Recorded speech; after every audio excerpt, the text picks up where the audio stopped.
When I was asked to take over the podcast, I remember thinking to myself, I've heard about podcasts. What the heck are they? I actually had no idea, never listened to one, never participated in one. I didn't know what they were. It was very scary at first. I didn't know what to ask people. I was intimidated to even get the right kind of guests on the show. I guess one of the first ones I did was with a guy named Freddie Ravel, he used to be at Earth, Wind and Fire, played the keyboards for Earth, Wind and Fire as a composer. Great guy. We had the best conversation. I felt like I was with him making music. It was that close a connection. Went to play it back. The whole thing was not recorded. Oh, no. I rescheduled with him, and it was very similar content. Neither one of us felt the same vibe, though.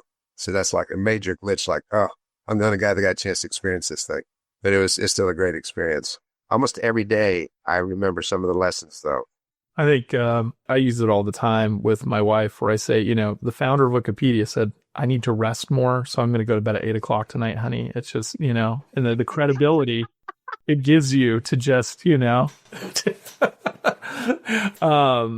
think in all seriousness, something that Stephanie said that I think is true of all three of us and probably of the vast majority of our guests that we've had on the podcast is that insatiable curiosity. It's the superpower of so many people who've built extraordinary things, because to do it, you have to be insatiably curious. And it's why we have front-facing, people-oriented jobs outside of the action catalyst probably too.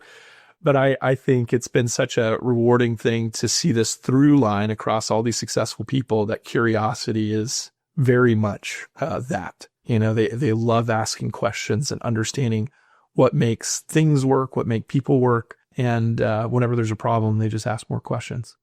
There's been 3 significant times in my life where my faith in humanity has really been, I'm not going to say restored, because I never really lost it, but I think my faith in humanity has really been accentuated.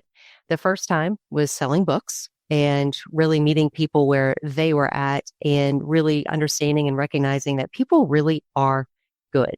And they really do want to look out and care for others if given the opportunity. Second time was during my divorce, and really tough time, but just the support I got from friends, family, coworkers, just completely blown away. And then I would say this podcast, because the guests are so anxious and willing to share what they've learned. There's a mentality of abundance. I haven't interviewed with one single person that had any reticence to sharing what they learned, who they were, how they got there, what they wish they had done different, pitfalls. I mean, they're just, and to me, that mentality, it just, while we may be competitive, no one has to lose for someone else to win. And I've really seen that in our guests. And it just brought back just how wonderful humans really are, regardless of success or failures or whatever the case may be. So personally, for me, that has been huge.